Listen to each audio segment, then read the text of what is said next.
Hello, good morning. This is Jackie Shullerman with Global Banker here in downtown Palo Alto, and I am with Galia Schmidt with the Aharoni Business Law, and she owns her own practice. So, Galia, welcome, and we're so excited to hear what you have to say with regards to the Limited Liability Companies (LLC) and how that usually is put into practice. So, tell me, what is LLC and when do you put those into motion? Perfect. Yeah. Thank you, Jackie. I'm super excited to be here talking to you. So thank you for inviting me, first of all.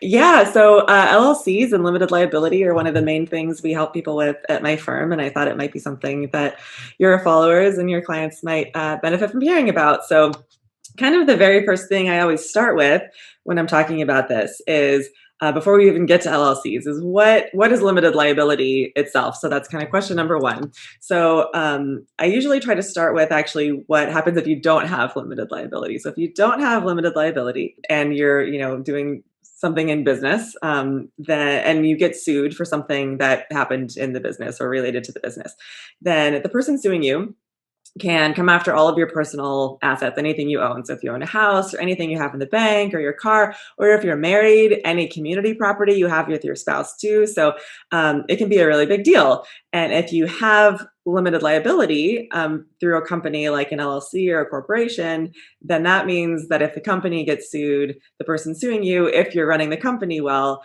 can only go after the assets of the company and not your personal assets. So it really shields your personal assets a lot, which is a really big deal, right? So question number one is we try to help people figure out if they even need limited liability to begin with, right? So we always walk people through three different questions when we're trying to figure this out. So question number one is, what is the risk involved in what you're doing? If someone has a business and they're just developing websites for people and they work at home alone in their pajamas, the risk is going to be pretty low versus someone who owns a big property that they're renting out, or they're dealing with heavy machinery or food or children, or things where the risk is high or the number value could be really high if something goes wrong. So the higher the risk, the more we're going to want limited liability, of course.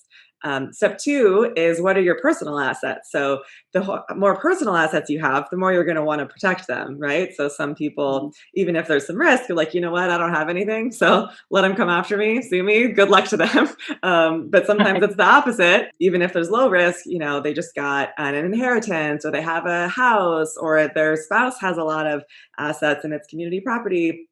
So the more personal assets we have, the more we're going to want limited liability. And over time, I've also learned to ask question three, which is, what's your comfort with risk? Because again, some people higher risk or higher assets, but they're like, I'm just going to hope that everything's fine and I'll deal with it if it's not. And some people are like, even if it's low risk, I'm going to sleep better at night if I have this.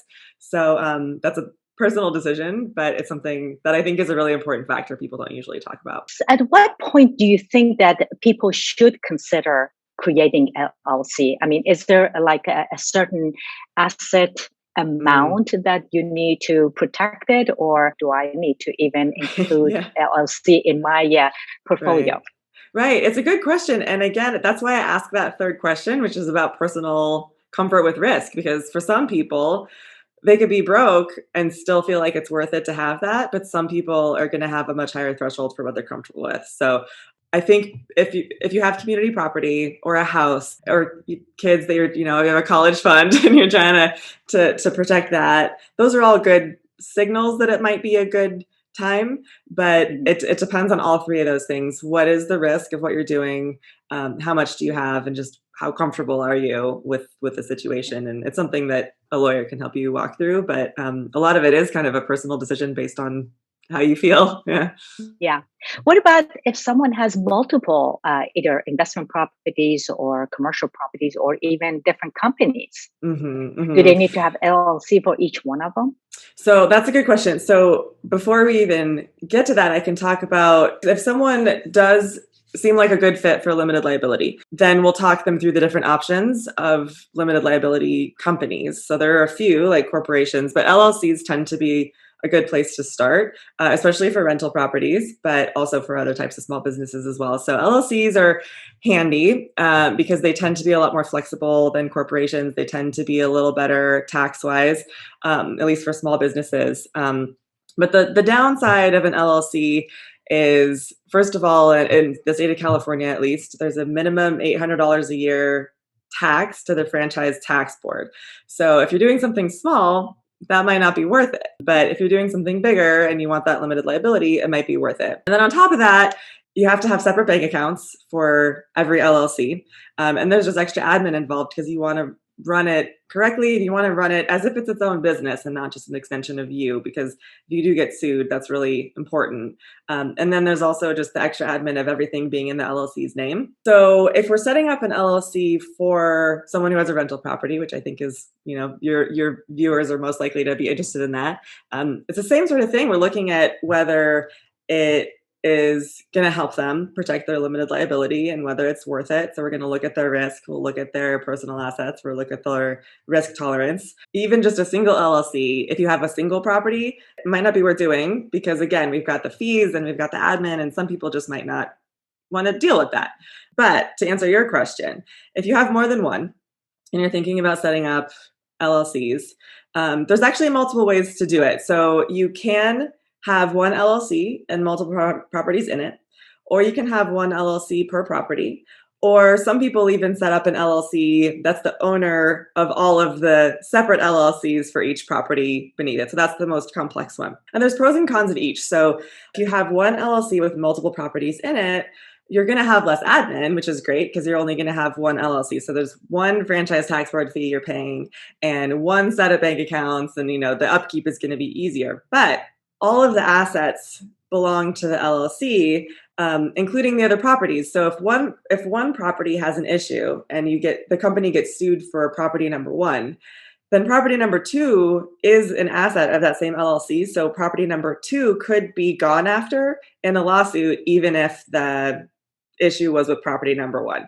So for that reason, a lot of people like to have separate LLCs per property because that means property number one, if there's a lawsuit, they can only go after the assets of property number one's LLC and not property number two. But the flip side of that, of course, is now you've got franchise tax board fees for each LLC and your admin for each LLC and your bank accounts for each LLC. So that's where it can get more expensive and more complicated. So it depends on the situation of each person, but it's pretty common we see to have people have one LLC per property, just to make sure they're all separate, because that's the point of having the LLC to begin with. Right. So if you have LLC, do you still need to have insurance? Yeah, I get that question a lot. And my answer is a resounding yes. Please always have insurance. And I'm sure you agree with me, Jackie, that the LLC is handy to protect your personal assets. But the insurance is your first line of defense. It's going to be, hopefully if something goes wrong, your insurance covers it and you don't have to even worry about the rest of the assets in the LLC. But I'm sure you've seen situations yourself where either insurance doesn't cover the thing or it covers a portion of it, and then you're on the hook for the rest of it. And that's when the limited liability becomes really important, because we want to make sure that, they're not coming after your personal assets. So I always recommend, talk to your realtor, talk to good brokers that you trust, and make sure you have really good insurance coverage on top of having an LLC, even if you have your limited liability in place. Are there any implications on the taxes and the mortgages for when you have LLC? Yeah, that's a big question. So there can be. So first, let's talk mortgage. So this is one of the biggest potential downsides of having an LLC. If you already own the property and it's in your personal name or yours plus someone else's, usually there'll be a provision in the mortgage that's the due on sale clause that says, if you sell the property to anyone else, the entire mortgage is due, right? So even though it's you owning the LLC, a transfer of the property to the LLC can sometimes trigger that due on sale clause, which is obviously not something we want to have to deal with. So if you already own the property and then you form the LLC, check with your lender, see if that's, what would happen if you tried transferring it You might need to ask for a waiver of that. And occasionally, sometimes we see them trying to reissue a new mortgage with, maybe it'll have worse rates, or maybe they're going to try to give you some extra fees. So that is something, make sure you know that before you try transferring it over, because that can go really badly.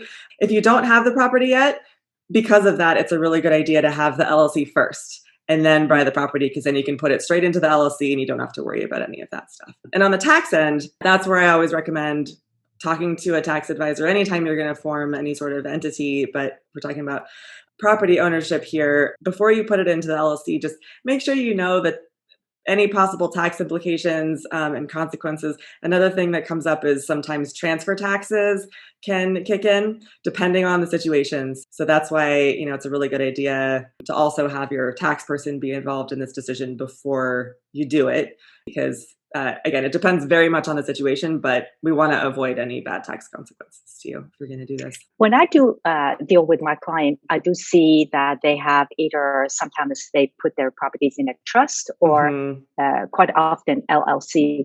Are there any benefits from one versus the other? So the LLC is going to give you limited liability protection. A trust is not going to. So the main use of the trust is really more about estate planning. So if something happens to you, let's avoid the probate process. Let's make it as easy as possible to transfer from one place to another.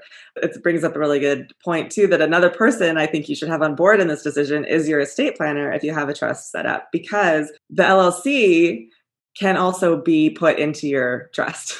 And so that's another thing that you're going to want to figure out in advance. But generally, property owned in a trust is still considered personal property that they can get access to it if you're sued. So it's often a good idea to have both, but they serve slightly different purposes. What other areas that you practice on that the viewers should be aware of in case if they need your help? Yeah, thanks for asking. So we do help people set up LLCs a lot, and it's what we love to do. So not just real property, but all sorts of businesses of every kind. And we kind of help with everything that small businesses need as they grow. So that includes things like formations, like we've been talking about, but also contracts with vendors or clients, also hiring employees for the first time or working with contractors. So that's something that can come up sometimes with rental properties. And also registering trademarks and other intellectual property issues. So kind of everything. We call ourselves outside general counsel for small businesses. So anything a small business might need, we can help with. Great. Well, thank you, Galia. I know there's a lot more questions that the viewers are going to be reaching out to you for more clarification. What would be the best way for them to contact you? Yeah, I think our website's probably the best place to go because they can get everything they need from there. So the website is aharonibusinesslaw.com. So that's AHARONI businesslaw.com. So from there, they can email us directly if they have questions. They can automatically book a meeting online if they want to do an intake and set up an appointment. But our social media is also there. So we do a lot of videos like you do, and we try to, educate people and give them resources. So our articles, our videos, everything is available there as well. And we also have a newsletter that people can sign up for once a month to keep up on changes in the law or be informed of new videos or articles or anything that we have going on. So that's where I recommend. Right. And what is the best phone number and the email address for people to reach out over and beyond your website? Sure. Yeah. So phone number 855-414-4529 is our main line. And the best email address is office@aharonibusinesslaw.com. If people don't want to remember that, you can get both of those on the website too. But those are all good ways to contact us. Great. I really appreciate it. This was so valuable. And I know that I've learned so much and I'll be reaching out to you down the road. Thank you so much, Well, Jackie. thank you so much, Galia, and a really pleasure talking to you. And I really appreciate that. Thank you. Thank you.